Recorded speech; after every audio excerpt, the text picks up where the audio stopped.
बिस्मिल्लाहिर्रहमानिर्रहीम। स्टूडेंट्स कैसे हैं आप? मुझे उम्मीद है आप ठीक होंगे। कल हमने पैसिव वॉइस का चैप्टर पूरा कर लिया था कि किसी भी सेंटेंस को एक्टिव से पैसिव में तब्दील किस तरह किया जाता है। आज मैं थोड़ा सा रिवीजन करता हूं जो पिछले सबक हमने पढ़े थे, ताकि आपके जहन में वो सारे एक मतलब फिर ताज़े हो जाएं। और उसके बाद फिर हम आज थोड़ा सा सिर्फ प्रैक्टिस करेंगे कि अमली तौर पर जुमला किस तरह बनाया जाता है और एक्टिव से पैसिव में हम तब्दील किस तरह करते हैं। हमने 5 रूल्स पढ़े थे, पहले 3 पढ़े थे, उसके बाद 2 पढ़े थे। वो रूल्स एक दफ़ा मैं फिर आपके सामने दोहरा देता हूँ, ताकि आपको अब जो मैं सेंटेंस यहाँ पर बनाने जा रहा हूँ, आपको वो सेंटेंस समझने में और उस तरह के दीगर जुमले बनाने में आपके लिए कोई दिक्कत ना हो बाद में। पहला जो रूल था हमने वो पढ़ा था। पहला रूल ये था कि आपका जो वर्ब है उसको ट्रांजिटिव होना चाहिए।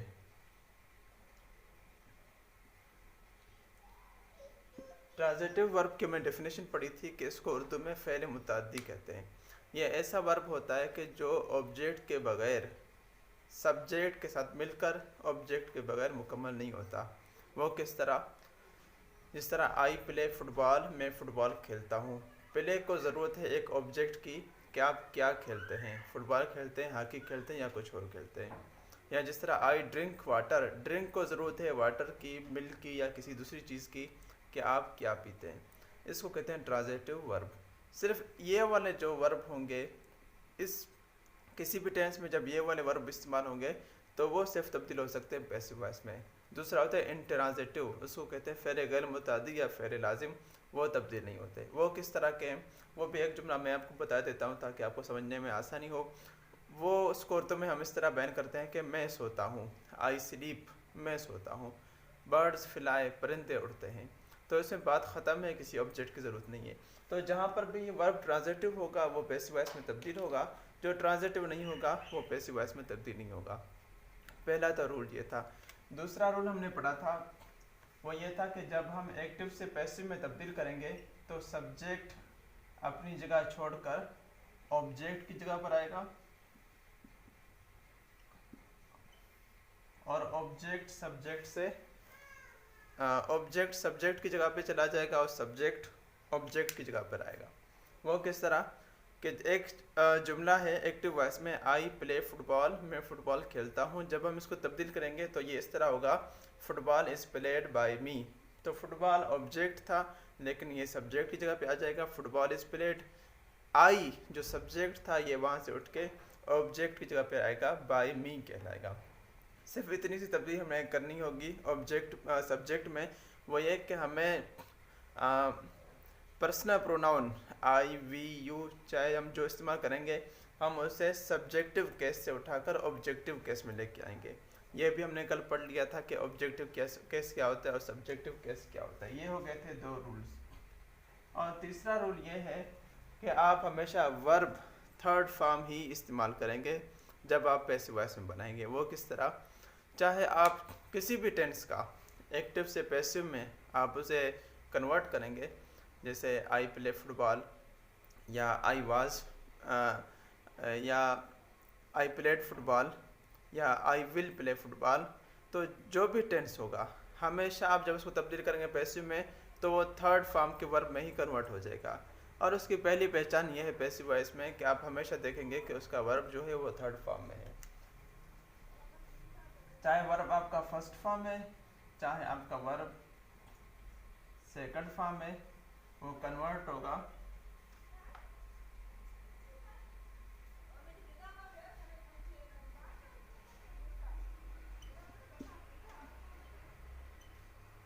Convert into third form of the verb. हमेशा ये third form of the verb में कन्वर्ट हो जाएगा। चौथा रूल एक्टिव से पैसिव में तब्दील करने का। अगर आपके सेंटेंस में पहले से कोई सब्जेक्ट है तो वो सब्जेक्ट जब ऑब्जेक्टिव केस में आके आखिर में लग जाएगा तो उससे पहले एक और लफ्ज़ लगेगा जिसे हम कहते हैं बाय। बाय का मतलब है कि ये काम किसने किया है। The book is written by Ziauddin, ये किताब लिखी है किसने? बाय ज़ियाउद्दीन, बाय ज़ियाउद्दीन ने। तो हम इस तरह भी कह सकते हैं कि Ziauddin wrote a book, Ziauddin ने एक किताब लिखी, लेकिन जब ये पैसिव वॉइस में होगा तो a book was written by Zia, इसमें हम बाय का इस्तेमाल करेंगे।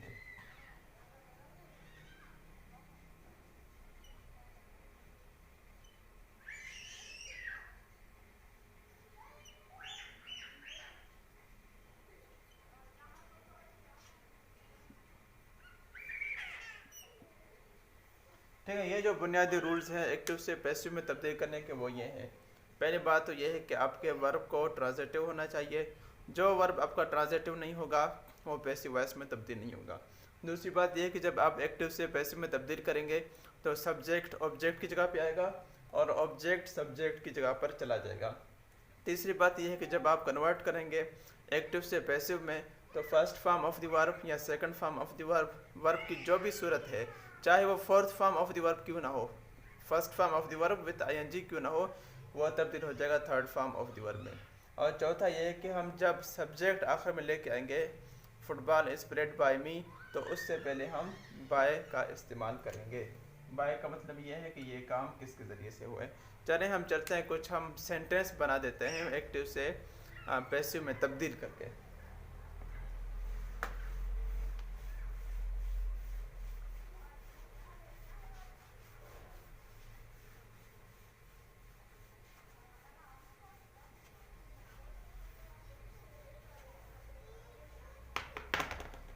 प्रेजेंट, अच्छा जो पांचवा रूल था वो मुझे बताना याद नहीं रहा।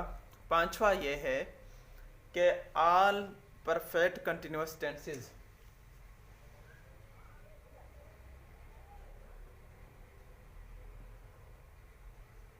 All perfect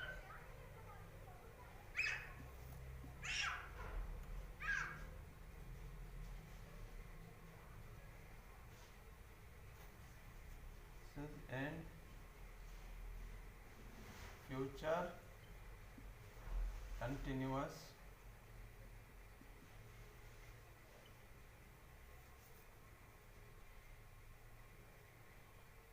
tense will not be converted into passive voice।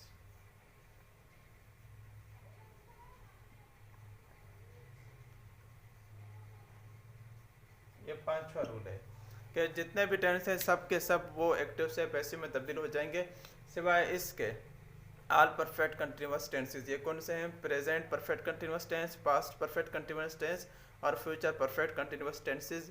ये जो ऑल परफेक्ट कंटिन्यूअस टेंसेस है ये तब्दील नहीं होंगे पैसिव में।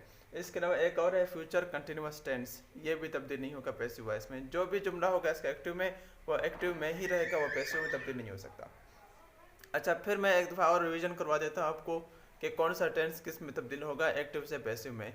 वो हमने पढ़ा था कि प्रेजेंट इंडेफिनिट तब्दील हो जाएगा उसका हेल्पिंग वर्ब किस में, इज़ एम आर में, और प्रेजेंट कंटिन्यूअस का इज़ एम आर तब्दील हो जाएगा इज़ बीइंग आर बीइंग और एम बीइंग में। इसके अलावा प्रेजेंट परफेक्ट का हेल्पिंग वर्ब तब्दील हो जाएगा किस में, हैव बीन में और हैज़ बीन में।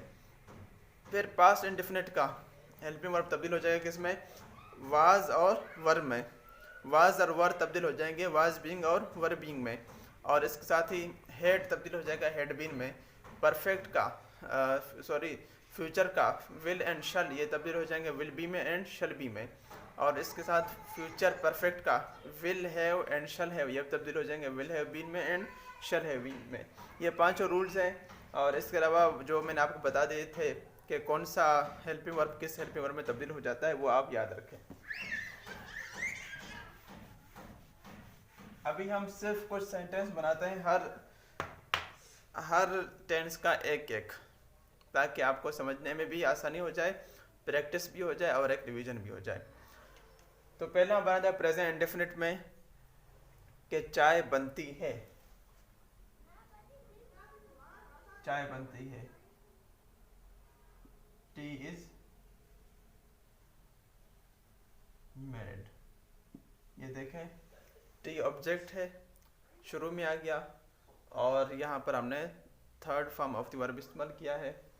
और ये हेल्पिंग वर्ब वही है जो मैंने आपको समझाया था कि कौन सा हेल्पिंग वर्ब जो प्रेजेंट इंडेफिनिट का हेल्पिंग वर्ब है वो किस में तब्दील हो जाता है, इज़, एम और आर में। टी इज़ मेड, चाय बनती है। चलते हैं प्रेजेंट कंटिन्यूस की तरफ, एक दूसरा बनाते हैं।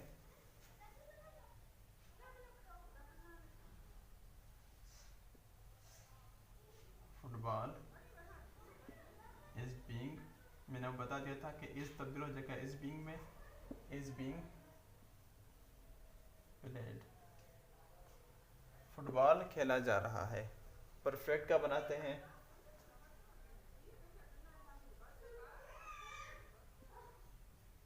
Hockey has been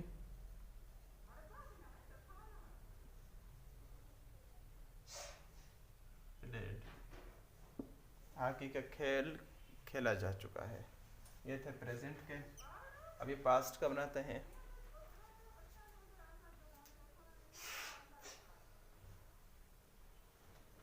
A book was written, कि एक किताब लिखी गई। अगर मैं बताऊं किसने लिखी तो मैं यहाँ पर बाय लगाकर उसी बंदे का नाम लिख दूंगा, बाय ज़ियाउद्दीन। यह है पास्ट इंडेफिनिट का। आप देखेंगे इन सब में जो है वर्ब थर्ड फॉर्म का ही इस्तेमाल हो रहा है और सब में ऑब्जेक्ट शुरू में आ गया है, यहाँ पर नहीं आया है। अगर सब्जेक्ट आपके पास मौजूद है तो वो यहाँ पर बाय लिखकर यहाँ पे मैंने लगा दिया है, ठीक है। अब चलते हैं बनाते हैं पास्ट कंटिन्यूअस का। क्या बनाए, lunch was being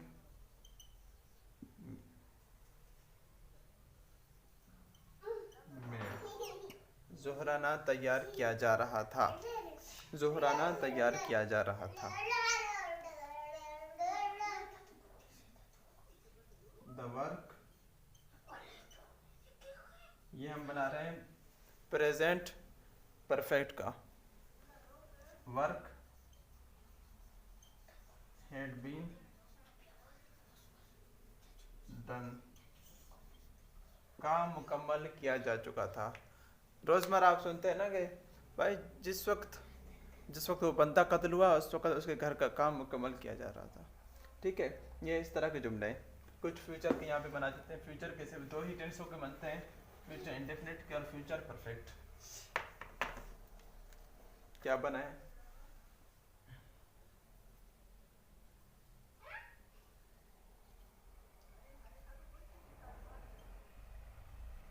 the notebook will be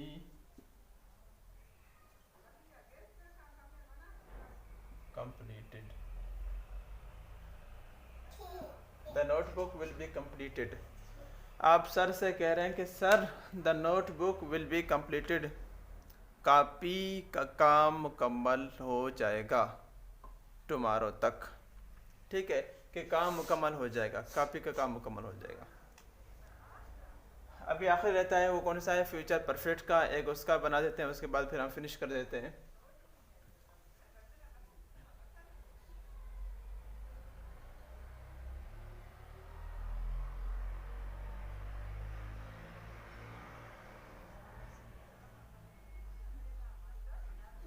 Holi Quran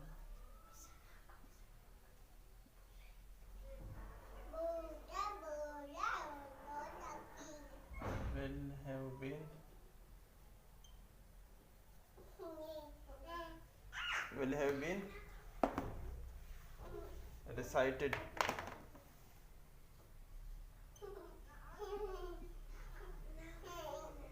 Quran मजीद की तिलावत की जा चुकी होगी, कुरान मजीद की तिलावत की जा चुकी होगी। फ्यूचर के सिर्फ दो ही बनते हैं, एक है फ्यूचर इंडेफिनिट का, दूसरा है फ्यूचर परफेक्ट का। आप सब में ही देख लें, सब में ऑब्जेक्ट शुरू में आ गया है और सब में ही third form of the verb आ गया है। अगर कहीं पर अगर सब्जेक्ट का भी जिक्र है तो सब्जेक्ट आखिर में है और ऑब्जेक्टिव केस में। ऑब्जेक्टिव केस ये होता है कि आई, माई, मी, ये जो आखिर मी है ये ऑब्जेक्टिव केस है। मुझे उम्मीद है कि जो कुछ मैंने समझाया वो आपको समझ में आ गया है। अगर फिर भी कहीं पे कोई डाउट होता है, कुछ आपको समझ में नहीं आता, कहीं आपको कोई मुश्किल हो रही है समझने में, तो आप मुझसे पूछ सकते हैं।